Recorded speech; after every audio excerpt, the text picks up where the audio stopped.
You know all the videos online, all the gurus and all the books you're reading about how to heal and move on from your ex are not working for you? It's one simple reason. You do not have enough attitude. And what do I mean by that?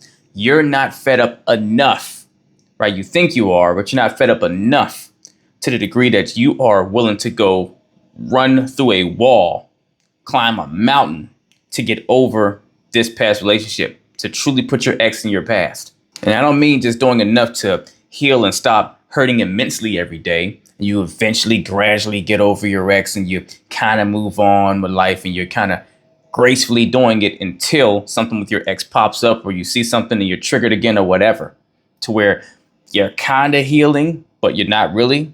No, I mean truly healing and evolving into a new version of yourself. See, when you truly heal from a really painful experience, especially an emotionally painful one to a degree that was, stimulated by a relationship with someone you were deeply in love with, that type of pain, when you heal through that and you truly go through the evolution that is that healing, there's growth in there, there's expansion that happens. You become a new version of you because through that healing, there's learning. And that learning gets applied and you become a better version of yourself as a byproduct. You don't just get back to norm and then, you go on being the person you've always been, just not hurting anymore, right? That's usually a sign that you haven't truly and fully healed. You just don't have the source to that pain in front of you to stir that pain up in you anymore. Why am I saying this? And why do I know this? Because I was in those shoes.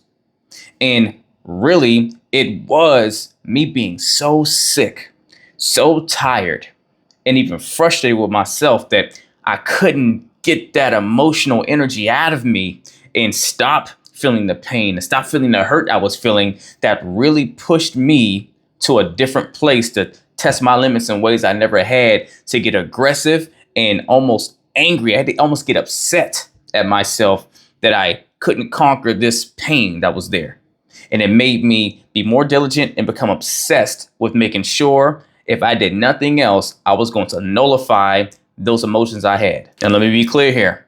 Nullifying it does not mean in some toxic way, right? Doesn't mean I went and tried to distract myself to the high heavens and, tried to just act like it didn't exist and tell myself everything's fine. No, what that meant was I got extremely aggressive with spending intimate, alone, one-on-one time with me to sit with that pain, right? And focus on it and nothing but it and lean into it instead of away from it so I can learn from it. I had to love myself enough to be so sick of the pain I was going through that I didn't feel I deserved to continue to suffer and feel, which is true. None of us deserves to just suffer in pain, right? And at the end of the day, your suffering from that emotional pain is self-inflicted. Yes, your partner or your ex or whomever may have done something or broke up with you, or however the experience went with them is the big contributor. It was the seed that was planted that stems this pain, right? But it only lives on in you the more you are letting it cause you to suffer versus dealing with it in the healthiest way and in an effective way. Attitude. I had to get an attitude towards myself that, man, if I love myself the way I claim I do, then why am I sitting there letting myself just rot in pain? What do I need from myself? What do I need to offer myself? What do I need to process and work through? What narratives maybe do I need to review and realize maybe they need to be new narratives? Those narratives don't serve me. They're not accurate, right? What do I need to do to get this pain stink off of me, if you will? And this is where I had to step outside of myself, right? Had to turn back and look at myself as a best friend or something, right? That's going through pain like that. And the only answer was, hey, I had to start nurturing what fills Los's glass up, right? What is going to help me mend and heal, be better, and so forth. And so when I leaned into that pain in a healthy way, not a toxic way, right, and gained clarity from it, I started realizing some of the narratives that weren't accurate in there about that past experience, about my beliefs towards my ex, about the person that I thought the world of at the time, right? And realized some truths that weren't actually there. And I also realized some truths about the way I operated in that past relationship that was on me, right? To where maybe their actions weren't on me, but how I showed up or did not show up contributed to the result I was getting. And where, yes, some part of that was a painful and not so pleasant realization because it's like, my gosh, I was a part of my issue, right? But the gift in it was freeing and empowering because now I had the ability to change that thing. I had the ability to make sure that I never would experience that experience again because I would learn from how I showed up or did not show up and got to improve it. And a huge groundbreaking part of this journey that I was going on, right, through this self-reflective process and this internal growth I was doing and mending and healing, I learned something major that was so pivotal and helped me so much in getting over my past relationship and any of the things that I was harboring and all that. And you probably don't want to hear this, but you need to hear it. So I'm going to tell it to you. At that time, when I started realizing the things that I did or did not do that contributed to my result, taking responsibility and full accountability for that, not my partner's actions, but my contribution to their headspace or to how the dynamic got to where it was, right? It empowered me. And I started realizing, oh my gosh, the things I was or was not doing was a byproduct of me not offering certain things to myself, things I hadn't worked on for me, certain clarity I didn't have, what I didn't know, right? You know better, you do better. So I didn't know better, so I didn't do better. But I started realizing nothing that I may have done or didn't do that was falling short of the mark of making a healthy relationship work was anything to do with my intention. My intent was always in the right place. It was always a loving intent. It was always to get positive and good results. But I was going about it in the wrong way because I didn't know what I didn't know, right? And this experience was teaching me that in real time now. And so the part you're not going to want to hear is that me realizing that, I started realizing who we all are as people. That none of us at the end of the day wants to be a bad person, wants to intentionally just go harming people and doing things like that. But we do fall short of the mark and we do things that can be harmful because we don't know better, or we're trying to accommodate for a wound or a void inside of ourselves. And we wind up doing things that impacts the person across from us, the person that's supposed to be the one we would only do amazing things for, because we're not really doing it to harm them. We're doing it to self-preserve wounds we may have. And in that realization came the epiphany that, oh my gosh, my ex is not this horrible person. None of my exes were, right?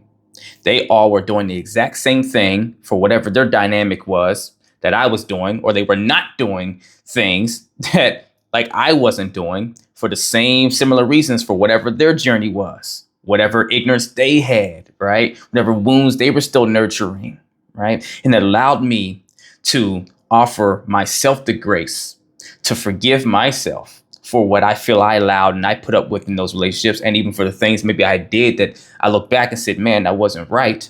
Right. But in turn, that allowed me to offer grace and forgiveness to my ex so I can let go of that energy, detach and move on proudly.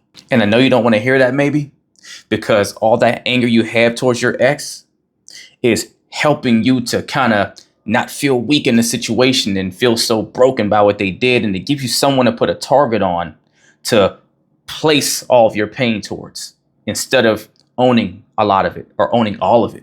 Right. And where it sounds easier in theory and logically, tangibly, it's the worst thing for you. All you're doing is slow rolling your healing process and your mending.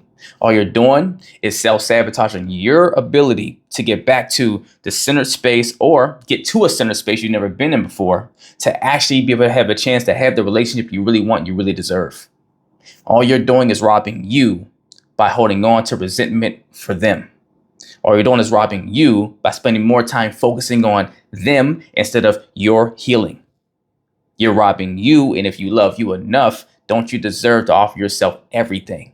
And the best thing you can offer yourself is the forgiveness to yourself and to forgive them and to work on the pain left behind as a result, lean into it, learn from it, and build yourself better as a byproduct. It's because I went through that uncomfortable space myself, went through that pain, leaned into it, closed everything else out, just focused on me and dealt with me, that I learned a lot of the skills that I teach today to people one-on-one. Not teaching things just from I was taught these tools and tactics perspective. No, I had to live it. So I know it in my fibers, right? So it makes me good at what I do. That's why I get people the results I do, right? because I didn't cut the corners and I loved myself enough to deal with the pain the healthy way and own all of it and not place any of the responsibility of it on anyone else but myself, right? Of course, my ex's actions that they did that wasn't so healthy and serving and all that stuff, that's always going to be their responsibility to own. But me allowing it to live through me, that's always on me, because that's my power that I either choose to give away to them or I take back and figure out how to use it to be better. And it's from doing that that I broke out into a whole new version of myself and inspired me to want to come and coach for other people, right? And help people get from the side of the tracks they're on, where I was, to get where I am, right? And you can be no different, right? Or you have the chance to be the same, however you want to phrase it. But you have to build the attitude to be angry and frustrated enough about the space you're in that you're willing to spend all of your energy really focusing in on and harping over, obsessing over dealing with that pain in the healthiest ways, understanding it, changing narratives that aren't actually true, don't serve you. And the narratives that are true that you don't like, focusing on what you need to do to change those for yourself going forward, or what you need to do to offer yourself the peace and the grace to keep on going, right? Become something better. Learn the things you didn't learn the first time and improve yourself and leapfrog into a new version of you so you can attract way better partners. So if you truly love yourself the way you claim you do, don't sit and marinate in the pain. Do something about it. Let's get it.